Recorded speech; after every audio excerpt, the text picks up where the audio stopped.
ధనుధారి ప్రభు విజ కుడతను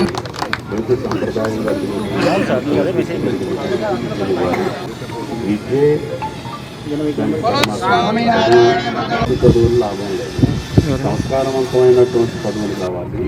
మన దేశ సంస్కృతిని సంప్రదాయాన్ని కాపాడగలిగేటటువంటి మానవాళ్ళను సృష్టించాలి.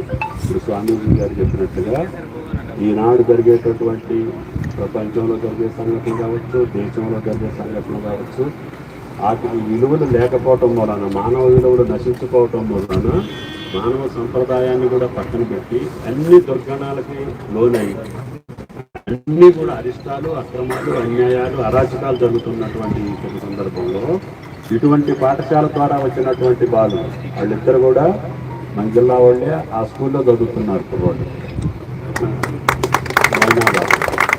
నేను అక్కడికి స్వామీజీ ఒకరోజు పిలిచినప్పుడు వాళ్ళ స్కూల్ డేకి వెళ్ళినప్పుడు ఆ విద్యార్థుల యొక్క క్రమశిక్షణ, వాడి యొక్క సంస్కారం, భారతదేశం ఇటువంటి విద్య వల్లనే మళ్ళీ నిలబడగలుగుతుంది.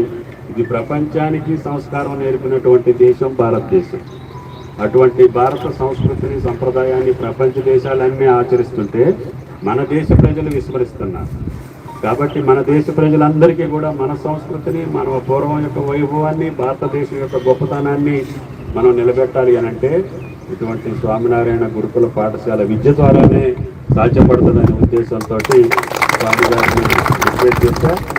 స్వామినారాయణ గారి దయ వల్ల, స్వామీజీ దయ వల్ల మనకి ఈ పాఠశాల ఏర్పడింది. ఈ పాఠశాలలో కూడా ఎక్కడా లేనటువంటి విధంగా ఇక్కడున్నటువంటి పేదలకి కొంత వెసులుబాటు ఇవ్వమని చెప్పి నేను అడిగితే, సార్ మేము భారతదేశంలో కానీ ప్రపంచ దేశాల్లో మా పాఠశాలలు ఉన్నాయి, ఇంతవరకు మేము ఎక్కడా అటువంటి వెసులుబాటు ఇవ్వలేదని చెప్పారు.